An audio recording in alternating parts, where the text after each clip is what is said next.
Hello, y'all. This is a Ninja DC joining again for another not reactive video this time, but a podcast. This time discussing Thanksgiving and Black Friday amongst what we've been up to.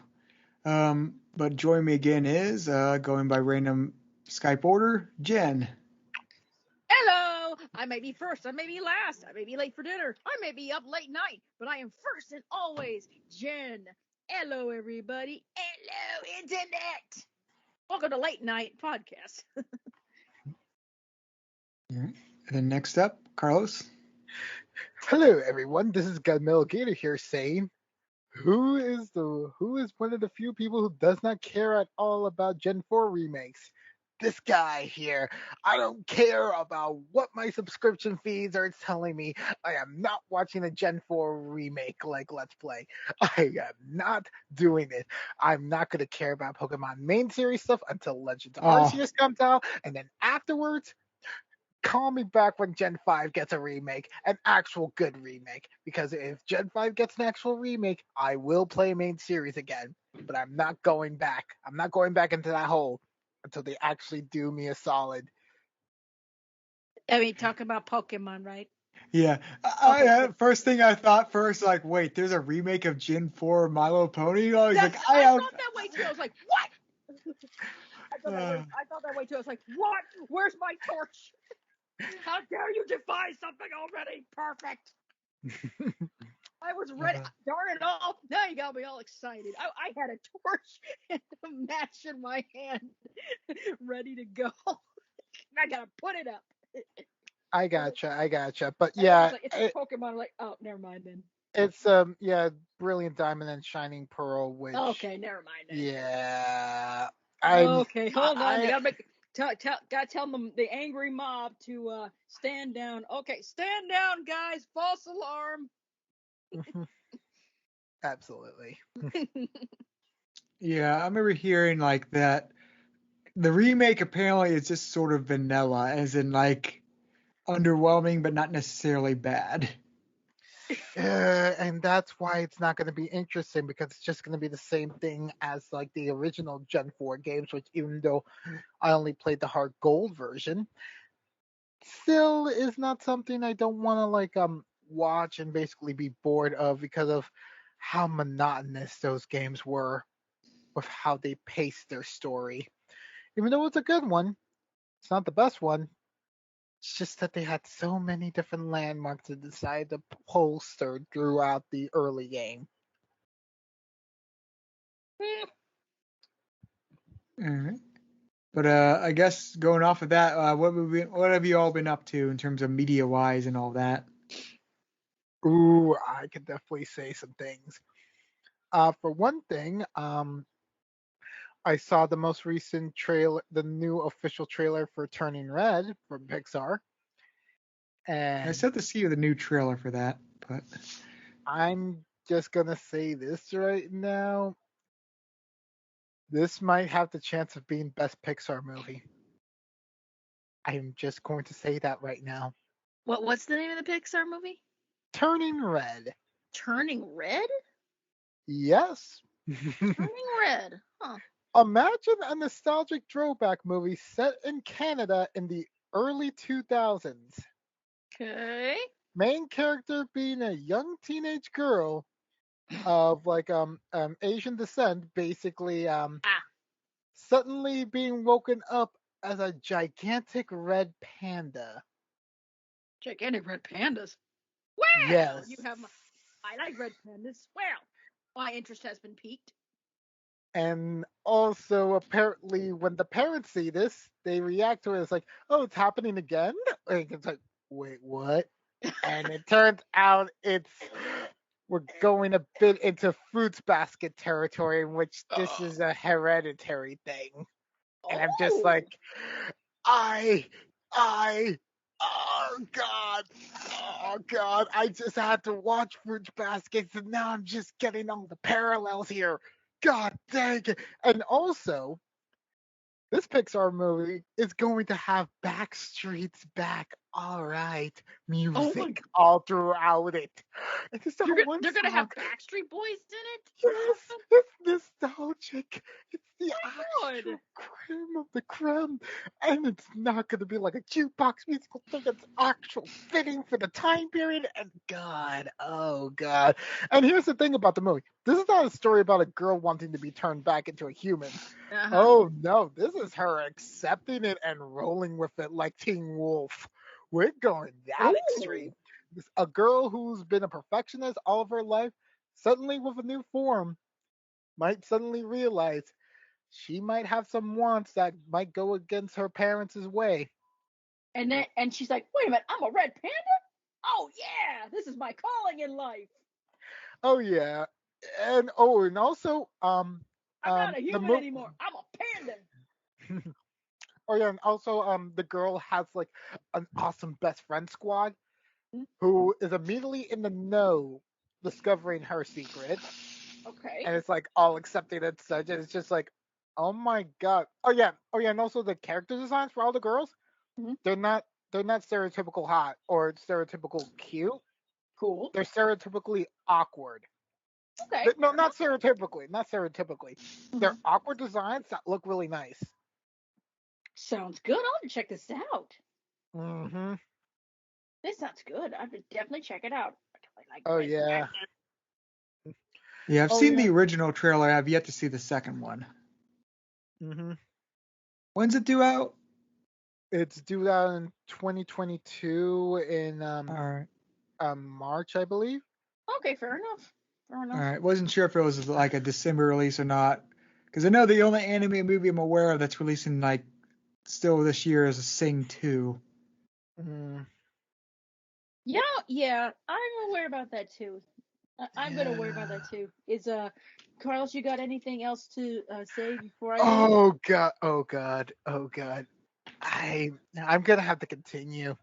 Go ahead. Multiverses is a thing. Dang it, Multiverse is a thing.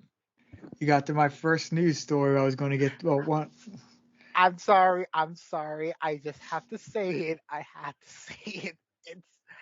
It's too good not to not make mention of it. Warner Brothers is doing the Smash Brothers, and Warner Brothers is basically gonna possibly outshine Nickelodeon Smash clone right now with having Ultra Instinct Shaggy in the mix as an actual fighter. Wait, say that That is again. Who? all. Ultra Instinct Shaggy.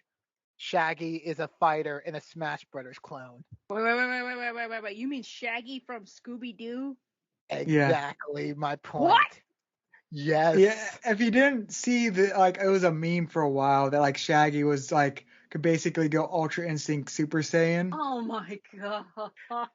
And I'm Warner Brother just has getting. been running with it. And I've Warner Yeah. just cooled down. I've just cooled down from Sora being in Smash, and now Shaggy.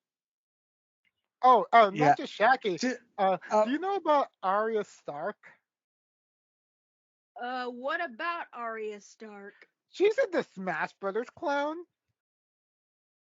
Makes perfect sense. Just to give Oh, you like to give a overall top review, it's a sort of smashed out game, but it's basically taking all of Warner Brothers IPs and bringing them in. Oh, that And makes sense. the big key with this is they're using a lot of the actual voice actors for it. So, Ah. so it literally is Maisie Williams voicing Arya Stark in her Ah. this. And it even uh, has probably the other big one is Kevin Conroy is voicing Batman. yes. Wow. Oh, and also Tara Strong is coming in as Harley. So it's Hey, there you TNS go. representation. There The you only go. voice actor who notably has not made an appearance due to mental health recovery, like relief, is Steven Universe's actor, Zach. Zach Uh, Callison? yeah. Yeah, Oh. I guess it is actually sort of sad that he is sort of going through a similar thing that actual Steven did. Wait, I Ugh. didn't even hear. I didn't hear. Can you enlighten me on this? I heard like absolutely nothing about Uh, about him. What was going on? Zach is just basically just taking a full on break from like interacting Oh, with people or social media. wanting to Oh, take gotcha. some mental health time for themselves, you know? Oh, gotcha. Mm-hmm. By all means. I mean, I do sort of understand that. Like, I could sort of see that because he started Steven as a kid, and he's even Right. still an older teen, so he's had to go through that, basically go through the whole internet fandom thing like that young, Oh and gosh. it Ugh. can be a lot of stress, and especially when he's Jeez. voicing a character that's supposed to be stressed.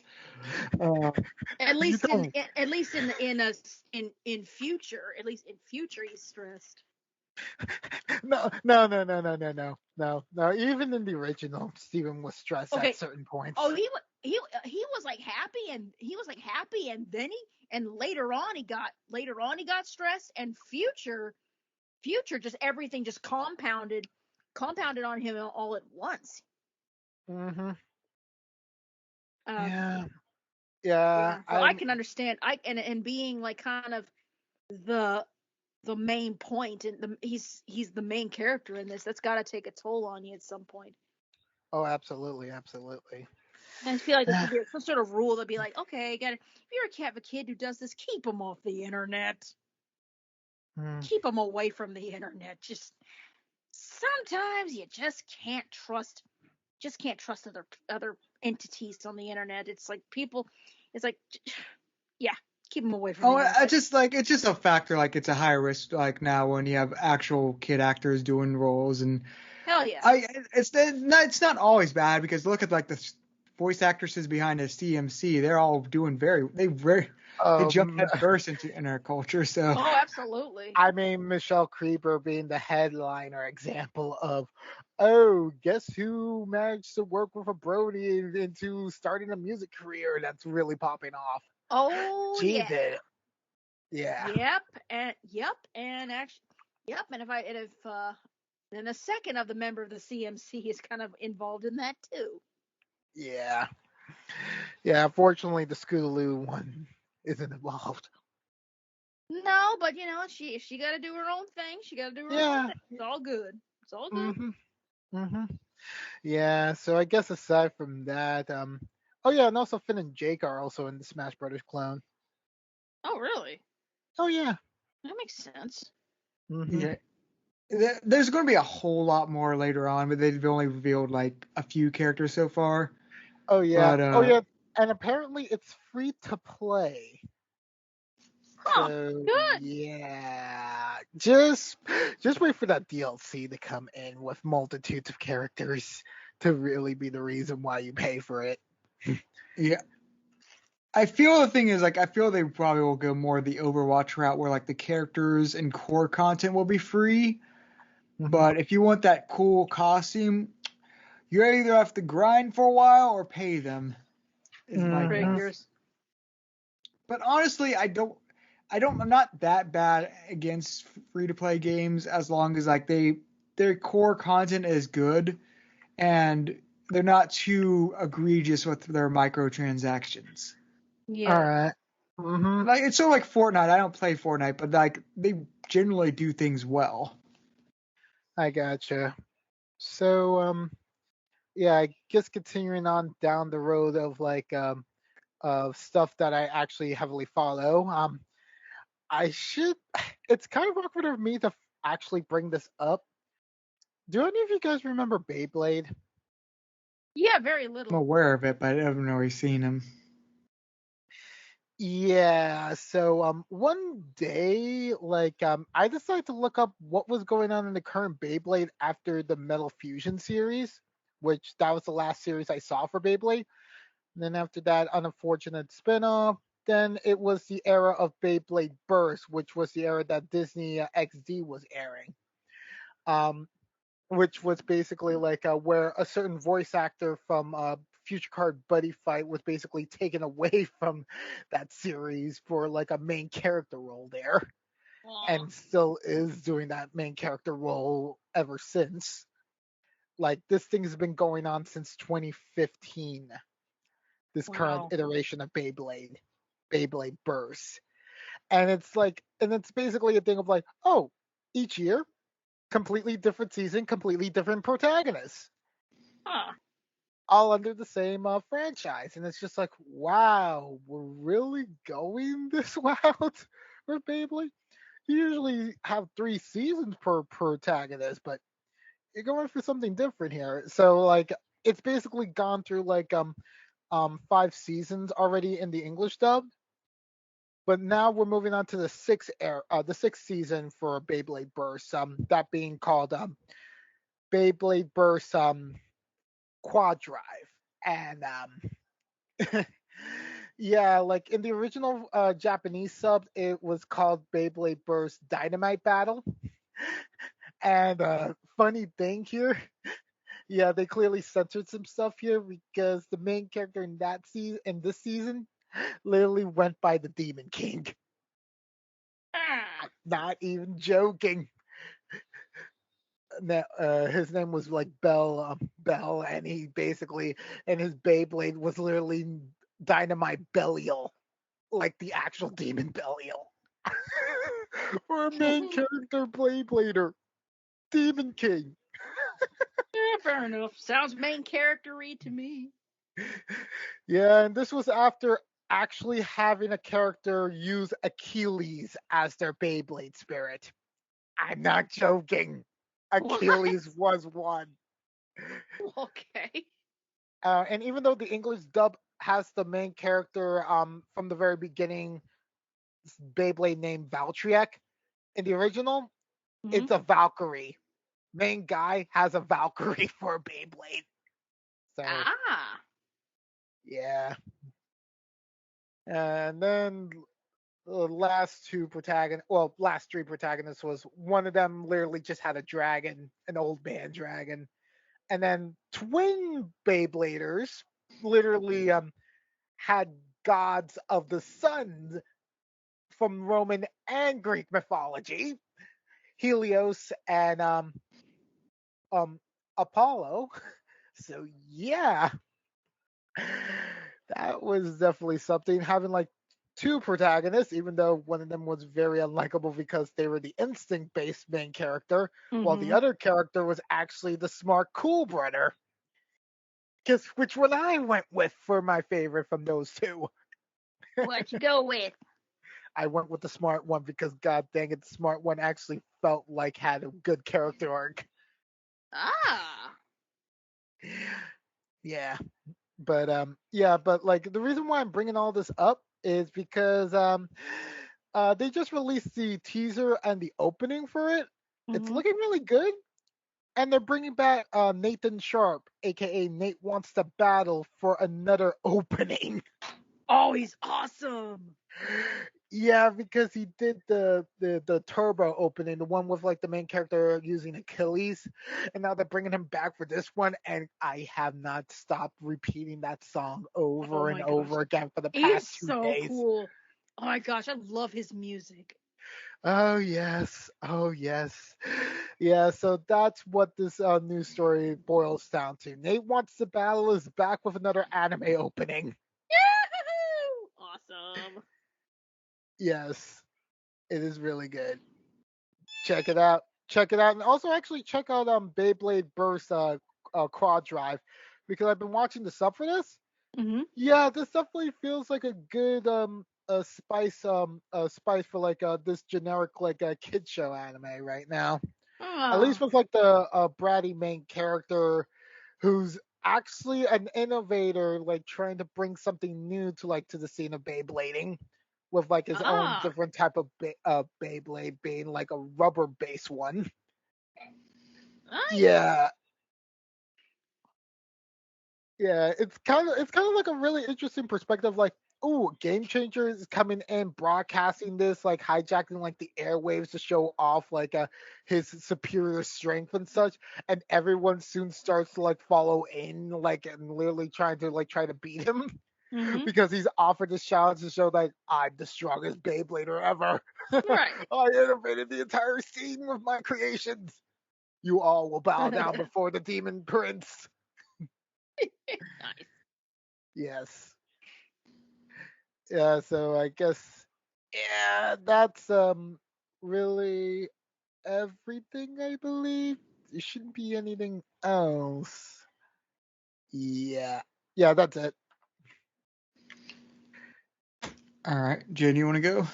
Sure. Let's see. I haven't done a lot of media these days. Uh, let's see. I've just been watching the. Well, of course, we watched the trailer of the live action Cowboy Bebop. Just found out that I think they're actually bringing the composer Yoko Kanno into the project, which Oh God. I think I saw a YouTube headline about this, so I have to watch it to see if it's confirmed, and if they are, there will be squeeing for the next few hours because I absolutely just love Yoko Kanno. I mean, I defend this to my dying day. This is the hill I die on. I challenge you to challenge me on it. I always say, like, they have their favorite anime of all time. My favorite anime soundtrack of all time is Cowboy Bebop. I swear, even that it is over 20 years old, and I still listen to songs from that soundtrack. That soundtrack got me through college, and it gets me. And some days it gets me through. It gets me through. And anyone who's ever listened about anime music, I always talk about like Cowboy Bebop and the soundtrack, and like and I always say this, every single song on that soundtrack is a new experience. And I have to see this if they're bringing Yoko Kanno in this live action project. Oh my gosh! Like I said, there will be squeeing for the next few hours. Other than that, let's see. I've been working with Ace. Just to insert something, the Cowboy Bebop live action show actually just dropped today as of recording. What, the actual show? Yeah. Oh my gosh! I thought we had more time. No, it just came. Yeah, they held off the releasing trailers for a while, but yeah, it dropped today. I've heard mixed reviews, but like not terrible, not good. Like it's sort of like in between. Mm-hmm. But it's like so soon upon this recording that I can't really verify or really check up on much myself. Mm-hmm. In terms of the music though, I've not heard anyone really complain about that, so that's a good sign, at least on that end at least. Wow. Wow, I did not know it was out. So okay then. But other than that, let's see. I've been working on Ace Attorney my little Ace Attorney. Been working on that. Let's see. What else? Other than that, not a lot of media consumption because a lot of it's been like a little overwhelming of it because there's just so much out there really. Oh yeah, just found out about season 4 of Agretzko, which I still need to get on. Yeah, actually, I can't remember brought up if you were in a podcast when I brought that up, but yeah, season 4 was announced, and we don't really know anything else besides like a title image, and it's coming in December. Right. No, there's a trailer. There is an actual trailer for season 4. Oh, they finally released a trailer? Okay, I've seen it, and oh my God, everything. Oh, I can't wait. Oh God. Yeah, I'm gonna check that. God, I want to say what happened, but God dang it, it's just. I've not seen anything. I will check that out as soon as this. I need to see it all first. Yeah, I'll check it out as soon as this podcast is over. The new trailer. Yes. But yeah, when the image came out for the new season, that's what pushed me to watch seasons 2 and 3 and probably get that over. And yeah, I really enjoyed the experience. I felt like definitely seasons 2 and 3 got better than season 1. Wow. I mean, season 3 is my favorite. That's my favorite too. That's really pushed me and really love it because I love parts of Agretzko, but Agretzko can sort of be painful to watch sometimes. If that makes sense. It's like so much relatability and painful and like a relatability kind of way. I gotcha, but season 3, oh my God, I just love everything that has to do with like the supplies twist that happens there at the beginning. Gosh, mm, I'm not gonna say what happens just for Jen's sake, Thank but you, because I when still need to see it. but when you know the twist, you know the twist at the beginning that Right. Jen sets everything, and I follow that group to this very day, like on Right. YouTube. Right. I need to hurry up and get on it and actually just watch the thing. So wait, what have you watched up to yet? I've not watched a single episode, but I've heard so much about it. I've heard so much about it, and Wait, I thought you watched a lot of Agretzko season. No, I haven't watched any of Agretzko. Uh, I need to see it, and I know it's been on my list of things to see, but I keep getting distracted by something else, and I keep forgetting to go look at it, and I need to, I need to really, really bad. I'm also on a hopeless mission to get my boyfriend into Agretzko too. All right. all Well, right. I would definitely recommend checking out Gretzko, and I have something else on Netflix I would recommend, which I'll get to when it's my turn. Oh yeah, I also forgot one more thing. For the D&D fans out there, we had one of the most biggest Kickstarters finally conclude like 2 days ago. From the creator Dingo Doodles and her team, just doing the Fool's Gold shifting sands campaign that they wanted to do. And you want to know how much they raised in 1 month? How much? Over $2.5 million. How long? It was from a month, and they were a small team. Kickstarters.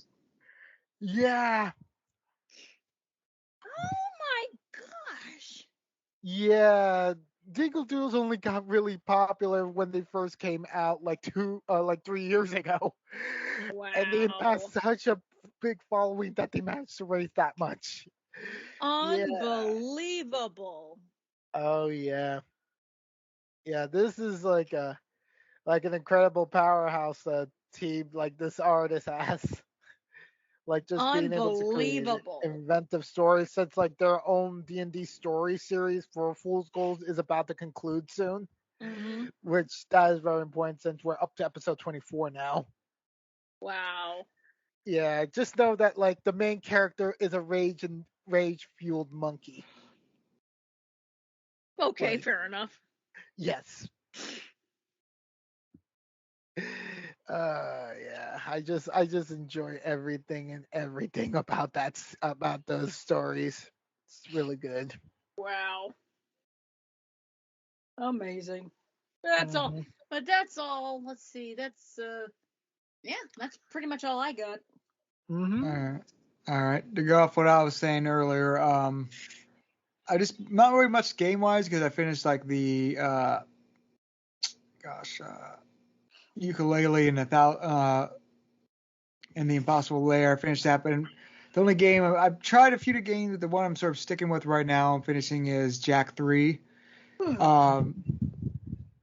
But the main thing I've been watching besides finally finishing Reincarnated the Slime is I finally checked out Netflix's Inside Job, and wow, that is a great show. Oh, congrats. Really, really great. Welcome to the fandom, man. Yeah, that's these other shows saying I would highly recommend you check out, Jen, is Inside Job. It reminds me a lot of like people compare a lot to what's the word show I'm looking for? Rick and Morty. Yeah, it's like a Rick and Morty, but it's like without the nihilism of it. Like as in like it's like if Rick, like you've at least seen clips from Rick and Morty, right? Oh yeah. It's like if Rick was an actually likable character. No. Okay, no, Derek, you need to say this. This is not Rick's story. This is if Beth was a main character, possibly trying to get away from like whatever negative stuff Rick was doing.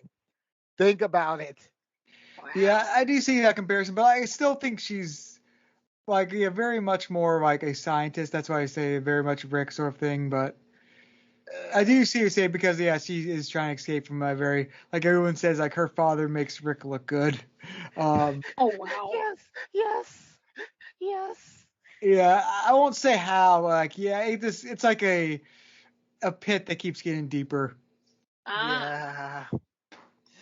Oh yeah, and also Yeah, yeah, let's just say like his hype, like he starts off with being like his like in opening things basically he's getting drunk in front of the White House and in his boxers and explaining random like conspiracy theories. Like that's how he's introduced, and he goes downhill Oh, morally. brilliant. oh yeah. Just wait But until just you to give hear you a about. head, just to give you a whole the whole guy idea behind Inside Job is Mm-hmm. it's basically following like the main person is Reagan Ridley, Yeah. who is trying to she's basically trying to take over, like to be promoted into a company whose entire thing is like, yeah, all the conspiracy theories, Yeah. yeah, a lot of them are actually real, and this company is responsible for them. Oh wow. Yeah. Like the entire opening thing is like the opening job is like, yeah, they're trying to control the president, but the president is too stupid. So they're just going to replace him with a robot, and that's her job. It's like she's created a robot artificial AI to replace the president, and bad things happen. Uh, it does not go according to plan, and they have to deal with that. Especially Mm-hmm. part of that problem is like basically she's going to be promoted, but since she's so not very antisocial, like doesn't know to socialize. So they brought in another person, which is a very much a yes man to sort of be integrate with her to sort of teach her how to socialize. Right. Wow. Oh yeah, and let's just say that yes man. Oh boy. He's an That actually likable character. Wow. yes he is, and it's so weird that this character would be, but they make it work. Wow. Hmm. Basically, you have the main characters are Brett, who is like the guy, the yes man we just mentioned, was basically a very socially affluent guy, but sort of an idiot. Mm-hmm. But like extremely socially positive. Like he's Mm-hmm. literally joined every frat possible, just Wow. just so like he must get people. He's obsessed with getting people to like him. And Mm-hmm. Ridley is sort of like an antisocial nerd who's just doesn't know how to like. Oh gosh, there's a clip I got like I that summarizes her well, where she invents like well not really invents, it was sort of like alters her invention where she had robot arms very much Mm-hmm. like Doc Ock, Mm-hmm. and she's using them to hug people at a meeting because she is afraid to hug Okay. because she has some Yes. traumatic trigger but she's not sure of at first what it is. So she uses Mhm. robot arms to hug, and she's like, yeah, she's like that's what describes her personality. She's genius but doesn't know how to socialize, and he Right. is sort of an idiot but knows how to socialize, and they sort of have to work together to sort of make the company not catch on fire as they try to run the world. Okay. Okay. Oh. Oh my God.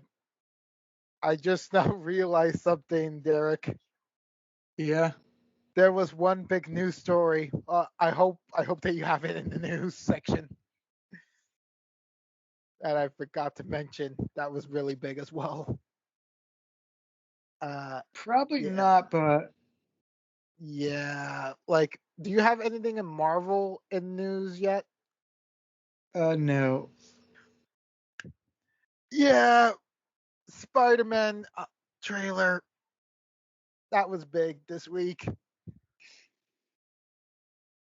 Yeah. Yeah, that. I Yeah, admittedly sort of tuned that out just because there's so many leaks and actual stuff going out. So I'm just like, I'll just wait until it really drops because I know I'm going to see it. I yeah. know generally what's going to happen. So I mean, yeah, I getcha. It's understandable why. I mean, it's gonna be one of those movie events that's like, oh, you want something comparable to with Endgame? Well, this movie could possibly be it. Either that or Into the Spider-Verse. It's your preference, really. All right. Still need to see into the Spider-Verse. Yeah. You I'm still so haven't behind. seen it? Oh my god. No, I haven't seen it yet. I know. Yeah. I know. I'm behind. Yeah. I just wait. Were you talking about the animated one or the most recent live action one?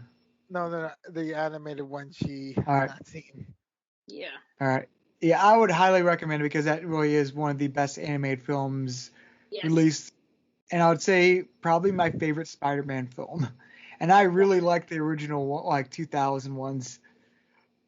Definitely need to set aside some time to watch it.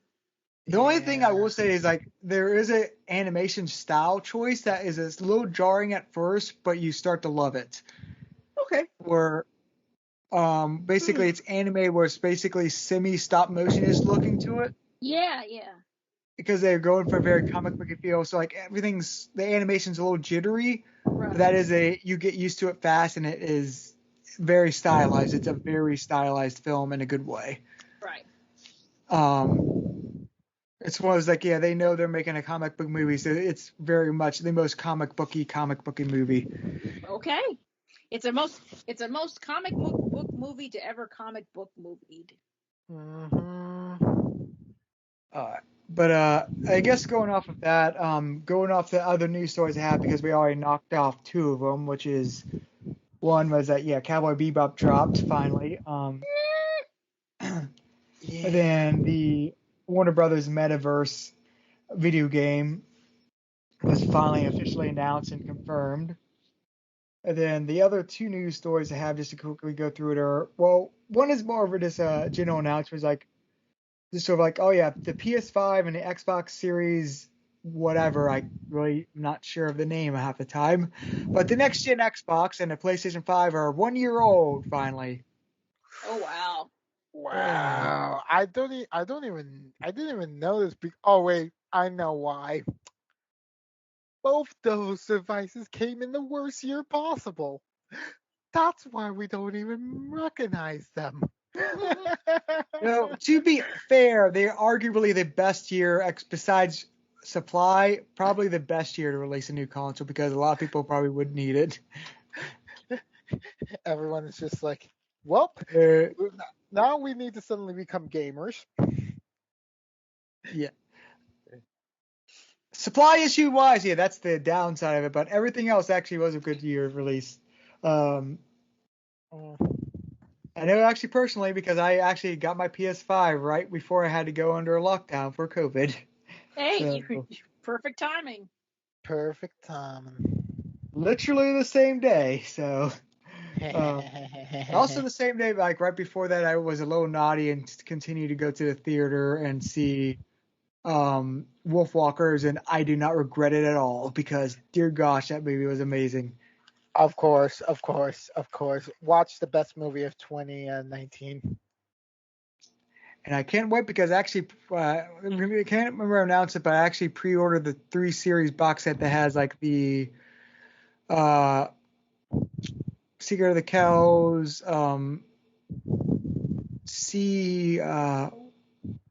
what's the C one? The second one, and then the Wolfwalkers as a like Irish folklore trilogy set from them, because it's the only way to get the Blu-ray of Wolfwalkers, because freaking Apple hates Blu-rays. Yeah, I mean, I would, if I had the money, I would go and buy it because, I mean, when I had money, I was buying DVDs for movies I actually want to watch again. And I would be willing to buy all 3 movies just so I could have the physical copy of Wolfwalkers. Yeah, that's that good. Yeah, Wolfwalkers is like this needs to be proudly displayed on like your movie set like movie. So Jenn, if someone in the family has an Apple TV subscription, or you can sail the pirate seas, I highly recommend finding a way to watch Wolfwalkers. Okay. Yeah. Oh my god, I just realized something. Who between these three characters is the best red panda? Agretzko, Shifu, or Newbie coming in May? I Ooh. just don't realize all three of them are red pandas. Oh, that's right. Shifu. I keep forgetting Shifu is a red panda.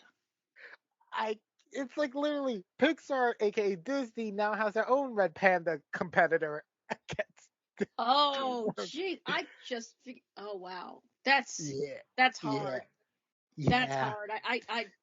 I do not wish to be part of this debate. I cannot because I can't decide. They're both great. No, I mean like May has not their movie hasn't come out yet, but I'm just saying. But aside from that, Gretzko technically would count for Netflix if they were competing Yeah, you're against right. DreamWorks and But Disney. then again, my gosh, heavy metal and a red panda. Ooh. And then Shifu being the mentor in the original Fierce Five. Man, they're both cool and hardcore in their own ways. I can't decide. I abstain. I have to abstain from this. I can't decide. I abstain. Yeah, I can't believe I just caught on to that. This will be its own debate once like Turning Red comes out. I will Yeah. make this into an actual like movie discussion. Actually, yeah. I hope I've But seen Agretzko before then. Oh, I probably will be like, I abstain from this argument again because I'll be like, I don't want to choose, so I'm not going to. oh yeah. yeah, just to go back, like I said, I highly recommend you do go around and check into Gretzko. Then I'd say Yes. Inside Job. I'd probably recommend Inside Job first, mostly because like there's 3 seasons you have to go through of a Gretzko versus just 1 season of Inside Job. So if you're looking just to binge one series in like a weekend or something, like it's easier to do that. Right. Not a quality certain thing, but I was just saying like I would recommend probably that first just because it's easier to binge, and Agretzko is more episodic. There's shorter episodes, but there's again 3 seasons of it. Right. But yeah. And then the other news story is sort of more bad news, but sort of hilarious and just sort of it happened is the GTA original 3 the original 3 we actually cared about, GTA 3, GTA Vice City, and San Andreas were re-released in the definitive edition, and it's extremely broken. And unfortunately, the only way you can buy it, because right beforehand they removed the other re-releases of those from every store available, so you can only get the newer HD version, which is broken and sort of weird looking at times. Oh dear. That's terrible. Yeah. And it's like a remaster where they added new like visual assets and also tweaked the controls where they're not as ancient. So the controls are by all accounts better and all that. Like it plays better, is more stable, but it's like where they try to HD some very not HD images. Like the way like I think the biggest thing is like how hands are basically added to some characters. Like fingers, how it does fingers, but like it doesn't really animate it well. So I think it's just very glitchy. So yeah, that got announced, released, and very glitchy. Wow. But that handles the main news stories. Yep. So I guess we can move on to the main topic, which is just sort of two-parter, which is like basically what are your thoughts on Thanksgiving, and then our thoughts and interactions with Black Friday, the 1-2 punch. Let's see. For Thanksgiving, as we know, it's basically like the fabricated holiday that people would assume from American like school systems that mentions that this is where the pilgrims and the Native Americans went and peacefully had some food. That's a lie. Only then to remember that those pilgrims after they came in and such and were like just living there as soon as more of their friends came in, yeah, that went from Native Americans being peaceful to suddenly them needing to revolt and try to keep their lands to themselves until they did not have their lands anymore after bloody bloodshed. Hmm. That It's reminds me, like, yeah, one of my favorite jokes with that is with Red Corn from King of the Hill. Is like, yeah, we celebrated Thanksgiving once. Uh, yeah, but but then there's also Black Friday. And the best way I could describe it is by a Big City Greens episode that they did on Disney Channel, in oh wait, which yeah, they you're like New York. You get like big as like the New York stores get like the biggest big Black Friday Oh, stuff. God. oh yeah, and Big City Greens has the perfect example of showing that for kids of what happens on Black Friday. And what happens is legitimately Hunger Games level type of horror. I People believe it. willing to step over each other, possibly kill each other just for the sake of those sweet bargain deals to massacre. And someone in the security guard cameras are just sitting in and drinking on all that despair and horror that they're invoking. It's true. They But I are actually go bad back. guys. They are. I just want to go back to Thanksgiving for a second though. Just speaking of like one of the interesting facts that is a story I reminded is like, yeah, it's a lot more complicated Pilgrims things, but like one of the aspects I feel is overlooked is the best way to describe like why the like Native Americans, Indians, it really doesn't, you know what I mean, and the Pilgrims sort of had their Thanksgiving thing is like part of the reasons the Native Americans did that is I like to describe it as like it's like when someone like moved into your grandparents' old condo after they passed away, and it's like you just can't help but show them like how to jingle the door so it actually opens properly. It's like it's just here, let me show you how it's done, because the Pilgrims sort of settled on a Native American land that was sort of completely deserted because plague went through there, introduced incidentally by already existing Europeans.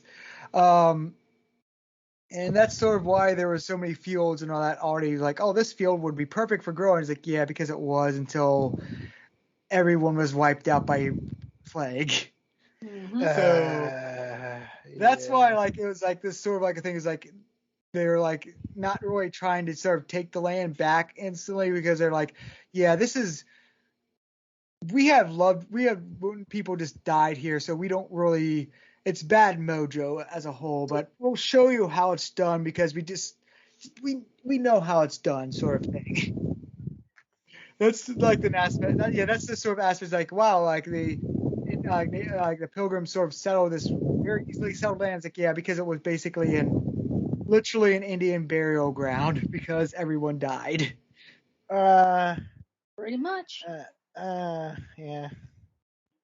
That's like it's like it wasn't so violently taken over, more like yeah, we don't want to sort of like get into this because a lot of people just died there recently, but go ahead and let's see how it goes. And like, oh no, there's more of you. Um, yeah, that's one thing that's like in general about like the takeover of like North and South America is like it wasn't as bloody as people make it sound, mostly because it really wasn't a apocalyptic level like disease spread. Like it really was like how how like all these post-apocalyptic. I cannot say that right now because I'm tired. But you know what I Apocalyptic. mean, Apocalyptic. Apocalyptic. like how these like horror films, like how zombies and like all disease spread. It really was like that for Native Americans because they have Yeah. no immunity to disease, and we're talking 90% plus death rate of like just because of disease, just purely. Mm-hmm. Mhm. Mm-hmm.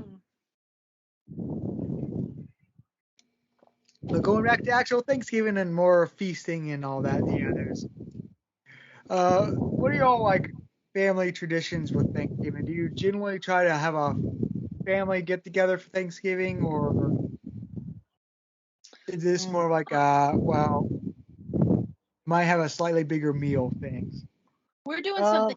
My family's doing something. Oh, go ahead, sir. Sorry. No, Gator. no, no. You first, Jen. Oh no, oh no, you first. I accidentally talked over you. You go. Oh, okay. Well, for my family, recently it's been more about like people coming, well, immediate family coming together, as in like a big family right now with a big amount of food. That's really been the thing going on. Like with a big meal, trying to make it special. Sometimes it could be a lot of an undertaking just to deal with like the leftovers in the oncoming days after Thanksgiving, trying to finish that up before December. But yeah, that's really the thing about that part of Thanksgiving. Um, Aside from that, it's not been like any sort of like attempt at like trying to get family members from the extended family over because it's kind of like hard to deal with that because those families are quite as big, and my family right now, as big as it is at the moment, is yeah, it's more than enough for like one apartment. Oh, no doubt. Yeah. That seems to be the tradition of a lot of people trying to get as much family as you can in as little of a space as possible. I don't know. I guess I do understand why it's a thing, but something I noticed, like a lot of people doing that. But that was definitely the theme when I was growing up. There was always some sort of case of, especially with my mother's parents.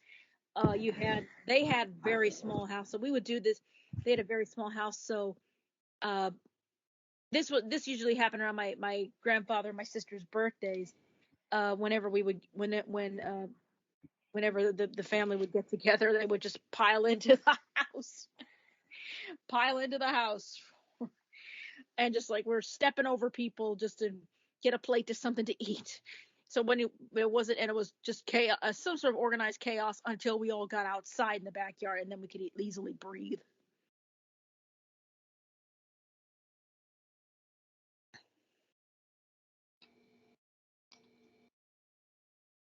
All right. But And what were you saying about your preparations or something you were mentioning earlier? Preparation. I was talking to Jen because oh, me, okay. when you're having your gentleman, gentlewoman off earlier, we were trying to go first. Jen was mentioning something about like preparations or something. Sorry, I want to make sure like Gator's all done with his. Yeah, I'm done. I'm done. Okay. All right. Well, we're doing something different this year. First of all, we're switching up our quote Thanksgiving fare. We're not doing the typical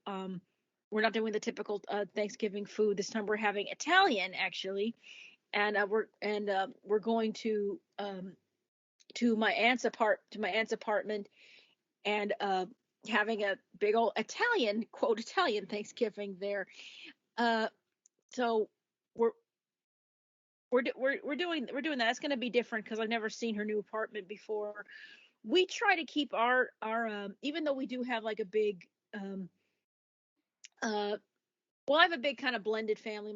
I have my dad and my stepmom, and the and my stepmom. I would we figured out what day in November that that I would go down to see them for our Thanksgiving, and then I would have one up here with my mom and such. Where we're foregoing um, my dad's because they go off to my stepmom's families for Thanksgiving, and we recently just had my sister and brother-in-law come up for a quote, I guess some sort of quote Thanksgiving family meal, if you could call it that. I think it was just the fact that mom hadn't seen my sister in like over a year because of coronavirus, and well, actually, yeah, since the summer actually, and she doesn't get to come up so often. So I think it was just an excuse to just have a big old meal with everybody. So it was just me. It was me, my boyfriend, my mom, her roommate, my sister and brother-in-law, and also my aunt and uncle. So we had like a little impromptu kind of Thanksgiving. So it's for this month for me. It's been like different days of certain family meals and gatherings. So we're doing something completely different. The only thing we're doing is we're not doing a one big giant thing with any extended family, because a lot of the extended family is either some are non-vaccinated. So that's the rule. So the rule is, we have to only associate with vaccinated people, because my mom is super high risk. So we have to keep that in mind. So a lot of unvaccinated, like we had to forego going to a funeral. A family member passed recently, and we could not go to the funeral because those relatives are not vaccinated, and they choose not to be, but that's their choice. So a lot of the extended ones are out of state, or they're not vaccinated. So we're keeping it to as intimate as possible, but making sure everybody's vaccinated, because that's the world we live in now. Yeah.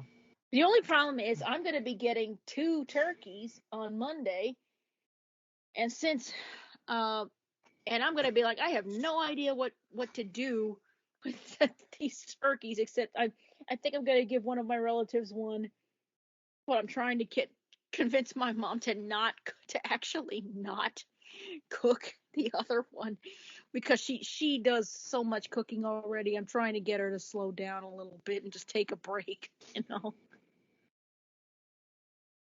So I have no idea what. So I'll have some like turkey, and like, darn, the one Thanksgiving I could escape turkey, and I guess I can't. Yep. The idea, I would say, like, the idea of like an Italian Thanksgiving sounds delicious and sacrilege at the same time. It's like, It is nothing but delicious. There's nothing sacrilegious about it, except I don't know. it's only sacrilegious because I'm a diabetic, and Italian cuisine is like carb heaven. Yeah, that's one thing I've noticed about Italian. He's like, yeah, it's just carbs. I don't count carbs and all, but even I know, like, well, that's right. Mom and I have already noted that it's like, okay, we are after Thanksgiving, we are not checking our sugar for a while. And I was like, fine, fair enough. Yeah, just to get my idea of what we're doing Thanksgiving. Usually we do a big big cooking thing for the family. So big get together sort of thing. That's what we usually do. Which on my main family, we are still doing that. Mm-hmm. Everyone started cooking their own thing or baking, in my case. But on the, let me see, step family, it's just basically the immediate family, immediate stepbrothers and all that this year, instead of like going to their larger family thing, which sort of works out, yeah. But like the main family is still sort of doing their bigger thing, which I never really thought about. But like in terms of vaccine versus not, like on the plus side, those who are not vaccinated, I do know have basically already caught it. So it's like, well, they're stubborn about not getting vaccinated, but they've already caught it, so it's the herd's been thinned out on that side. Pretty much. For me, it's like I was thinking, it was like, well, I was just thinking, you talking about that whole vaccine, I was like, oh, that is a good point. It was like on the other side, it's like, oh wait, everyone who's basically non-vax side of the family already went through them, so it's like, oh, I guess that sort of worked itself out. Right. There are some legit concerns. Like I've heard some people say that there have been some really concerning side effects with the vaccines, and then there are some that can't take it because of medical reasons. So whatever there are some real justifications, but it's usually more about stubbornness than anything else. That's why I say, like, it's like I mean it like in a way, like Americans are like, love or hate Americans, like it doesn't matter what side you're on. Right. We hate being told what to do. So if you're a Democrat and Republicans are in power, you're gonna despise what they say to do. And the flips is the same thing. If you're Republican and Democrats in power, you're going to hate doing what they're being told. That's why I sort of hate how Biden is basically kept trying to shame people to get a vaccine. That's not the best way. But you should incentivize, not shame, because Americans, we hate being told what to do. It's a fundamental thing about being Americans. That's true. And once you make it a thing, it's like you're like basically trying to punish and shame. Like it's just going to make things worse. And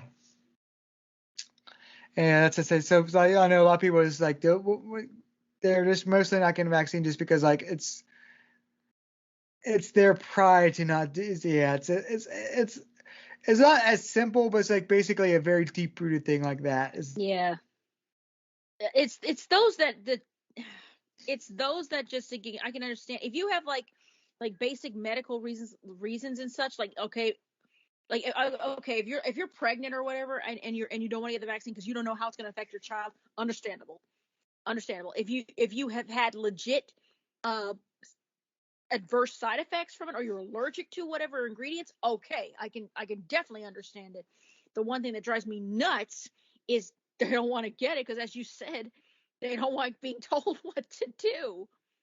That's what just grinds me about. I'm like, ugh, that's what kind of grinds me about it.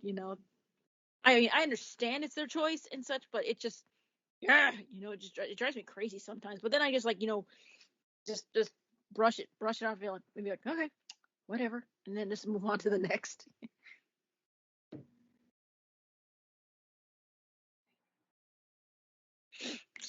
But yeah, I guess can't really escape that with Thanksgiving right now, or Black Friday. A vaccine we're still going through that, and actually I think they're trying to encourage everyone to now get the booster shot. It's been officially I approved. just got my booster shot. I got mine yesterday. Yeah, will probably get mine soonish. I was going to wait because they said originally like wait 8 months for it, and then they're like, nah, not anymore. So probably soonish, but not immediate. I could probably wait a week or two. Probably sometime by mid-December, I'll probably have a booster by then. I got mine yesterday. Oh, I forgot my opinions of Black Friday. Nobody in my family participates in Black Friday. Oh yeah, I guess good time to transition to Black Friday, and yeah, like in terms of me, I guess you can go first since you started with that. Sure. Okay. Sorry about that. Didn't mean to hijack it. But yeah, Black Friday. I mean, how American of us. I mean, we celebrate taking away a native people's land, and then the next day we celebrate materialism. America, everybody. But to me, when Carlos was saying like those in the security things that are just watching the carnage of people trample over each other just to get those Black Friday deals. Yeah, if I were so inclined, I'd probably be in that booth watching the carnage. But I'd have a thing of popcorn. I'd have a thing of popcorn and a big old like thing of soda, and I would just be watching the carnage. And because I just find the whole thing of Black Friday just so amusing, so amusing. And it makes me grateful that I am not one of those people that participate in it, that shop in it. I'm more of a Cyber Monday gal. I mean, honestly, I was thinking about holding off on like buying anything like because I have like a broken casual headphones.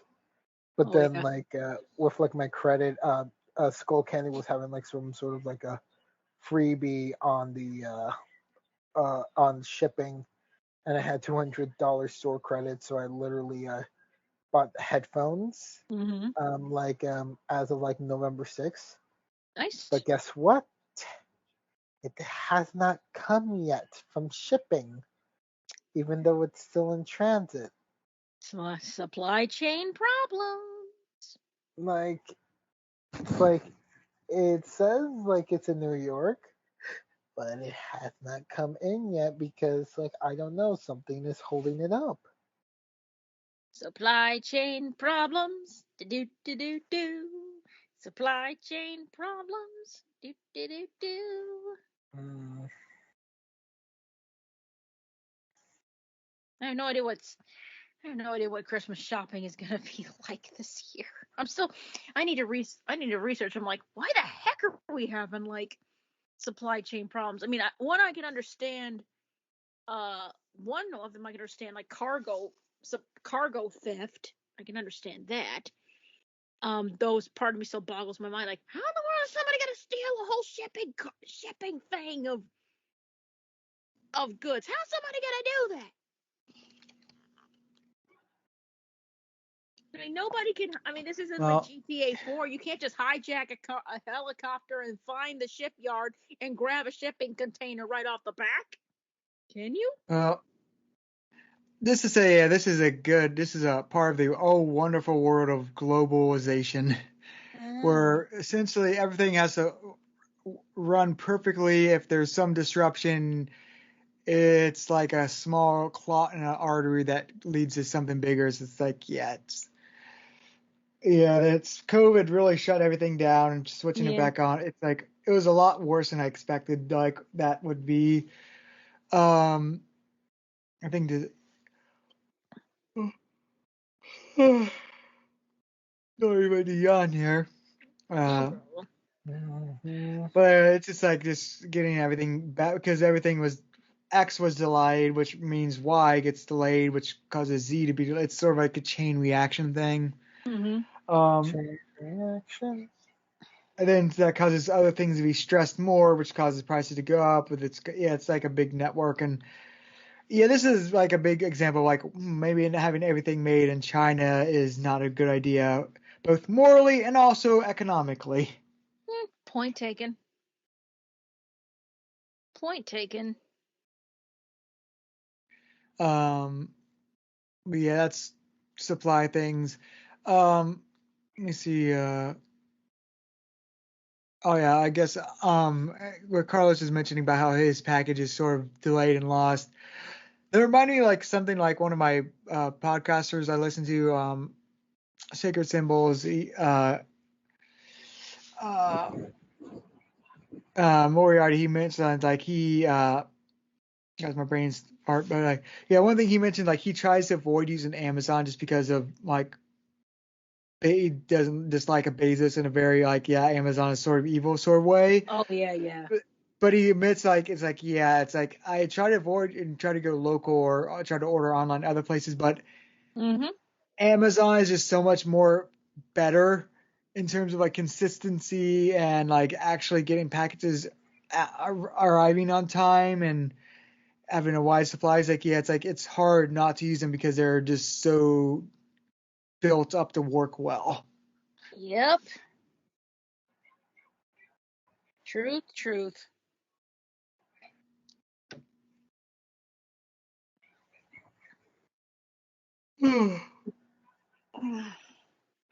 But I got another aspect of Black Friday. Is like I worked retail, so I worked Black Friday and more specifically for Meyer, Black Thursday because we were doing our Black Friday deals on Thursday. So basically it's like, you want to go over to your family? You choose. Well, to be fair, it was family. closed earlier for Thanksgiving, but it was still like early morning sales.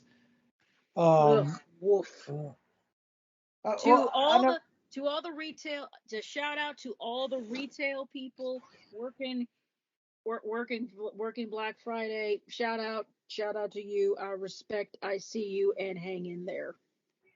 Yeah, it's the one thing I would say working Black Thursday and all that for us is like, on the one hand, it was extremely exhausting. On the other hand, we are quite busy, so you're never bored. You're never going to be bored when you're working Black Friday or whatever your store's insert sale day around then is. I think one of the best ways to summarize like with Bessie is like I was just after taking my delayed first break of the day after helping cash register like two different cash register and all that. And then an old lady tapped my shoulders and asked for some help, which went on a 40-minute excursion before I could take my break. Oh, But I couldn't be mad at the situation because she was helping me pick out toys for charities and recommending stuff. It's frustrating, but I can't be mad here in like a very good way. Oh. So like this is frustrating but also good, and it's happy frustrating, which is a weird combo. It's frustrating for a good cause. Mm-hmm. But yeah, in terms of my Black Friday things, like I remember in terms of actually going out, I was like, yeah, once when I was a kid, me and my mom went out like pre-teenage just to sort of say we went out on Black Friday once, and it was like meh. Afterwards, my Black Friday shopping is reduced to online stuff, which I actually consistently do, because I've never really had good luck shopping on Cyber Monday, because every place that does like sales usually does start Black Friday, so it's like I just do Black Friday. Yeah, it's like Cyber Monday has never really been Cyber Monday for me, but I've done a lot of online. Yeah, there's like one store I usually do. Let me see. One store I do consistently try to get a Black Friday sale on, like online, on expletive, and I'll leave that private stuff. But yeah, I try to keep Black Friday sales. I usually try to do online only, which is chaotic in its own way, but also more of a controlled chaos way. Truth. Like if a site starts crashing and people trying to get stuff, it's like I've had that happen before, and it's frustrating, but like a controlled level of frustrating, like sort of thrilling sort of way, not someone got murdered or trampled sort of way. So I was like, I'm happy with that. Like that, I'm happy reducing my Black Friday to that level. Fair enough.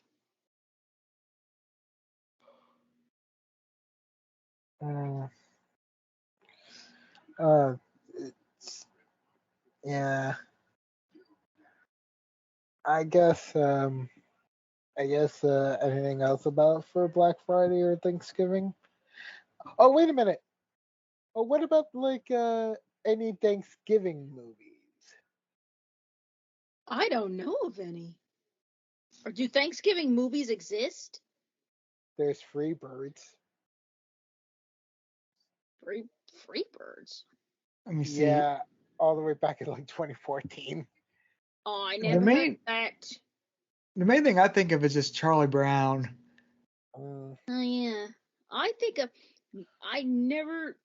don't think of any like Thanksgiving movies unless they're like, I don't know, the Hallmark Channel, which is just cheese upon cheese upon cheese. There's one thing I hate. Oh, the cheese. Well, I'm actually is there any Thanksgiving stuff for Hallmark? Because it's basically Hallmark becomes basically the Christmas channel. It's pretty much like there actually was of course it is the Christmas Channel, but there was a section of quote fall themed movies. I'm like, have you no shame? Have they no shame? I'm like, of course not, they don't. But I have to give Hallmark Channel credit. Like they literally more or less own like the Christmas movie specials Pretty mark much. like, for the past few years, which is like honestly impressive. Like how much like they basically define a holiday as big as Christmas. Like Well, pretty much. They've now become their own. They've become a very lucrative cliche. They've become a very, very lucrative cliche, pretty much. For those who just want to like watch something lighthearted and positive and cheesy. If I want to watch cheese, I'll just go in my refrigerator and watch cheese. There's only so much. There's only so much I can handle of that. Yeah, it's a Before I'm like, lot. gag me. Oh, and I'm like what most people usually watch for Thanksgiving is the Thanksgiving Day parade, or is it? Oh, that's right. Yes, Yeah. the Thanksgiving parade and the dog show. I don't mind. I got nothing bad against the Thanksgiving Day parade. I got nothing bad about it. Especially even the dog show they watch afterwards. That's gonna be kind of interesting too, and kind of cute to see all the dogs.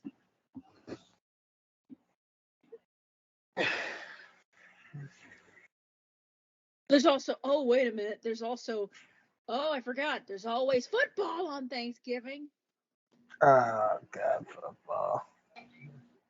Oh, my dear boyfriend will be. I mean, he's been doing that all season, all season. Sports. I mean, there's sports on Thanksgiving. Oh, there's always that. There's sports. Uh, the Macy's Thanksgiving parade, the dog show. Mm. The funny thing with me though is like with the Macy, like the Thanksgiving Day parade, Yeah. it's like tradition. It's for me tradition is like the thing I always plan to watch, but I always just sleep over. Right. Uh, like oh yeah, I should check that out in the morning. Then like then I sleep in.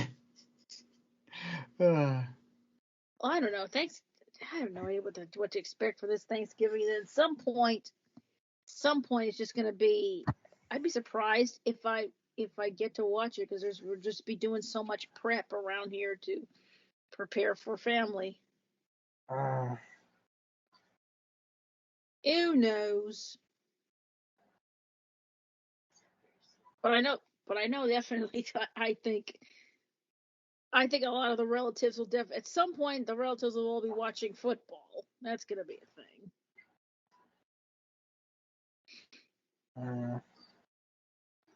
Who knows? This is a little bit something we're going to be doing something a little new this year. So who knows what will happen? Mm-hmm.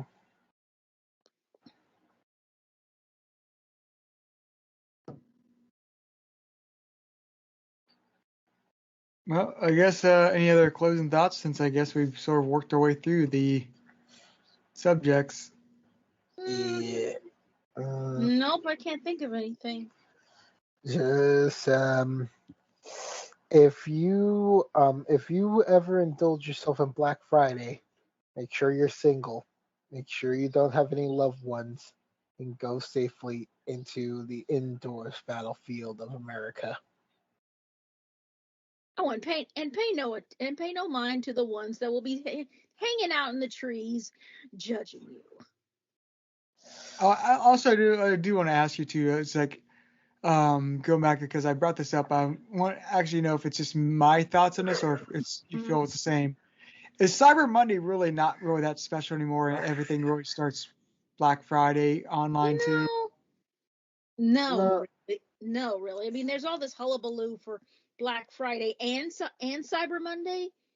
Um, Well, really, Cyber Money is just like overrated. It's just the online version of Black Friday, and honestly, now that everybody got the internet, every day can be a Cyber Monday, and so Yeah. it's really just overrated. Yeah, because I keep trying. Like I always check out Cyber Money usually like on Amazon, like because they have their Amazon Cyber Monday deals and all that. It's like looking through a lot of random crud that I really is like. It's like, oh, this is a good sale on something I absolutely do not need. It's also really annoying because a lot of like companies will just be just emailing everybody. You'll get lots and lots of email offers for Black Friday deals, Cyber Monday deals, because they want to push that impulsive buy thing.